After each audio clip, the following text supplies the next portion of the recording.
ကျွန်တော်နာမည်တောင်းစီဖြစ်တယ်အခုကျွန်တော်လက်ရှိနေတဲ့နေရာကတော့ဒါပြင်ဝန်းလွင်စင်လန်းကြီးရွာကျွန်တော်လုပ်နေတဲ့ကအဓိကတော့ data music ကိုထိန်းသိမ်းစိုက်ပျိုးထုတ်လုပ်တာပေါ့နော်ဟောစိုက်ပျိုးရေးလောကကိုပြောင်းလဲ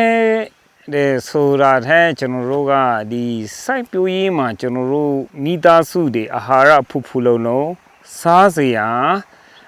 အစမပြတ်ရှိနိုင်တယ်ပေါ့နော်အဲ့တော့စိုက်ပျိုးရေးမှာအများကြီးပြောင်းလဲဖို့အထက်ကျွန်တော်တို့ကအဆက်မပြတ်တကယ်စိုက်ပျိုးရေးအနှစ်သာရကိုကျွန်တော်တို့ကပြန်ပြီးကြည့်ရင်ဒီစိုက်ပျိုးရေးအဖြစ်အရန်ကြီးချမ်းသာကြွယ်ဝဖို့ဆိုတဲ့ဟာရဲ့ philosophy ပိုင်းဆိုင်ကိုကျွန်တော်တို့မတွေ့ဘူးဒီလို data music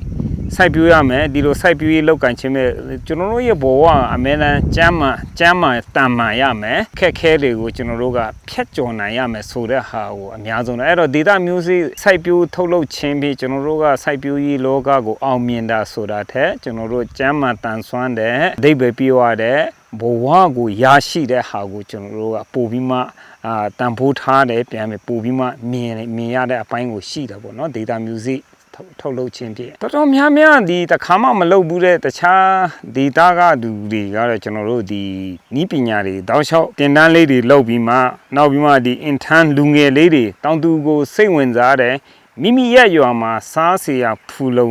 ချင်တယ်ရရွာတီတန့်ခိုင်မဲဖို့အတွက်စဉ်းစားတဲ့လူငယ်တွေကြတော့ဒါကျွန်တော်တို့တတ်နိုင်တယ်လို့တော့ဒါဒီအတိပေးပညာပဲလက်တွေ့ကြဒီမှာ6လတော့မဟုတ်တနေ့ဒီလိုနေပြီးမှတော့ကျွန်တော်တို့လူငယ်တွေကိုလက်ဆင့်ကားလိုက်တဲ့ဟာတော့ရှိတယ်အဲ့တော့တောက်လျှောက်တာတွေကလှုပ်ဖြစ်တယ်တောင်တူတွေတကယ်ကြတော့ကျွန်တော်တို့ဒီမှာ music ထုတ်လိုက်တဲ့ music တော်တော်များဒီထုတ်လုပ်ပုံထုတ်လုပ်နည်းကတောင်တူတွေ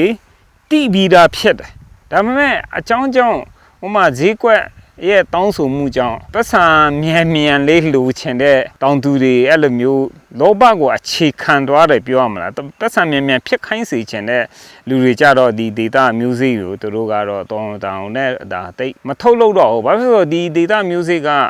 တခါနဲ့အများကြီးကျွန်တော်တို့ကထုတ်လုပ်ဖို့ဘာပြောမလဲစိုက်ပျိုးရေးလုပ်ခြင်းအဖြစ် data music စိုက်ပျိုးခြင်းတခါနဲ့အများကြီးရိတ်သိမ်းစားဖို့အကျိုးအမြတ်အများကြီးရဖို့ဆိုတာတဲ့ဒါကိုပုံမှန်ကျွန်တော်တို့ကဖူလုံရေးပိုင်းကိုဥတည်တဲ့အတွက်ကြောင့်ဒါကျွန်တော်တို့တိတ်ပြီးမှတော့ဒီတောင်သူခုနောက်ပိုင်းတိတ်စိတ်မဝင်စားဘူးဒါပေမဲ့တပိုင်းတနိုင်အိမ်မှာစိုက်ပျိုးစားတောက်ခြင်းနဲ့အခုလိုအကျက်တဲ့အခက်ခဲမှာရက်ရွာတွေမှာကုမ္ပဏီမျိုးစေ့တွေဝယ်လို့မရဘူးဒီတိုင်းပြည်ရဲ့အကျက်တဲ့ကာလမှာဒါမျိုးကိုကြော်ဖြတ်နိုင်ဖို့အတွက် resilient ဒါကိုကြော်ဖြတ်နိုင်ဖို့အတွက်ကတော့ဒီမျိုးစေ့ကတော့ဒါတော်တော်များများအခုခက်ခဲတဲ့ data မှာတော့ဒီ data မျိုးစေ့တွေကိုတန်ဖိုးထားလာကြတယ်တောင်သူတွေကလည်းပဲဒါကိုအမြတ်တနိုးနဲ့ပြန်ပြီးမှစိုက်ပျိုးလာတဲ့ဟာလေးတွေရှိကြတာပေါ့နော်အဲ့ဒါကိုကျွန်တော်တို့တောင်သူတွေကိုဒီဘယ်လိုထုတ်လုပ်တယ်လဲဒီ music ရဲ့အရေးကြီးတဲ့အခန်းကဏ္ဍတွေဒါတွေတော့တောက်လျှောက်တော့ပြောဖြစ်တယ်လှုပ်ဖြစ်တဲ့ဟာလေးတွေရှိတယ်ပေါ့နော် music တွေအောက်မှာဒီဥနီမျိုးပေါ့နော် carrot ကကျွန်တော်တို့ဒီတိုင်းပဲပက်ကျဲလိုက်တယ်ကျဲလိုက်တဲ့အချိန်မှာဒီတက်တန်းတစုံတရာရတဲ့အခါကျရင်ဒီဥနီကအပွင့်လေးတွေပွင့်ပြီးမှအတီးလေးတွေအစစ်အဆန်လေးတွေဖြစ်လာတယ်အဲ့တော့ဒီတိုင်းပဲရိတ်သိမ်းတဲ့တချို့ရှိတယ်အဲ့တော့ရိတ်သိမ်းတော့ဒီဥဆိုတာကမြေကြီးထဲမှာရှိတဲ့အတွက်ကြောင့်ကျွန်တော်တို့ကမသိဘူးဥကသူ့ရဲ့ပင်ရင်းမျိုးကဘယ်လိုမျိုးဆိုတာကျွန်တော်တို့ကမသိတဲ့အခါကျတော့ဥမကောင်းတဲ့အပြင်ပေါက်လာတဲ့မျိုးစေ့ဒီဘလို့ဖြစ်နောက်ထပ်ပြန်စိုက်ပျိုးရင်အကျိုးမရှိနိုင်ဘူးအဲ့တော့ကျွန်တော်တို့ဒီမှာတော့စနစ်တကျဥလေးတွေကိုကျွန်တော်တို့မြေကြီးကနေတူးတယ်အကောင်းဆုံးဥကိုယူပြီးမှကျွန်တော်တို့ကပြန်စိုက်ပျိုးပြီးမှဝတ်မုံတယ်မကူးအောင်စနစ်တကျဒီလိုတန်းလေးတွေမလဲအောင်တေချာလေးတွေလှုပ်ထားပြီးမှကျွန်တော်တို့မျိုးအကောင်းဆုံးမျိုးအနေနဲ့ကျွန်တော်တို့က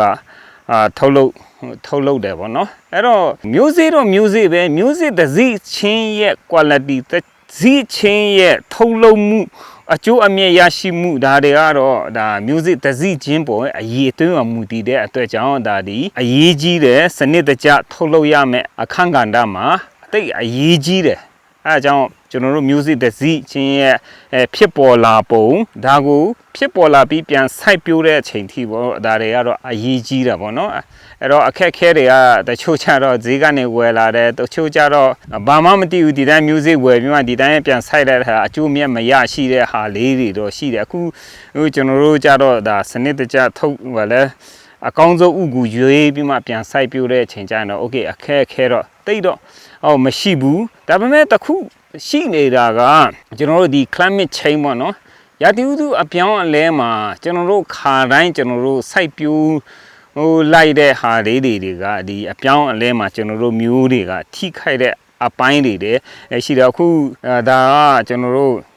17လ12လပိုင်းလောက်မှာကျွန်တော်တို့မျိုးကိုစိုက်လိုက်တယ်ဒါပေမဲ့ဒီနှစ်ကမိုးစောတယ်ဆိုရင်တော့ကျွန်တော်တို့ဒါပြဿနာအများကြီးထိနိုင်တာရိတ်သိမ်းတဲ့အချိန်မှာဒါတွေမိုးတက်တဲ့ဟာတွေမိုးရေအကြောင်းပျက်စီးတဲ့ဟာလေးတွေရှိနိုင်တယ်အဲ့တော့ဟင်းဒီဟင်းရဲ့မျိုးမှာတော့ဒါဥမာဒီကဆလတ်မျိုးပေါ့နော်ဒီဆလတ်မျိုးထဲမှာမှဒါတခြားအပြင်နဲ့ဝတ်မုံကူးတာမလို့ပြားပတုံးတွေဝတ်မုံကူးတယ်ပြီးမှမျိုးမတန့်တဲ့အပိုင်းတွေရှိတယ်အဲ့ဒါတွေတော့ကျွန်တော်တို့သတိထားရမယ်ဟာလေးတွေပါပါတယ်လို့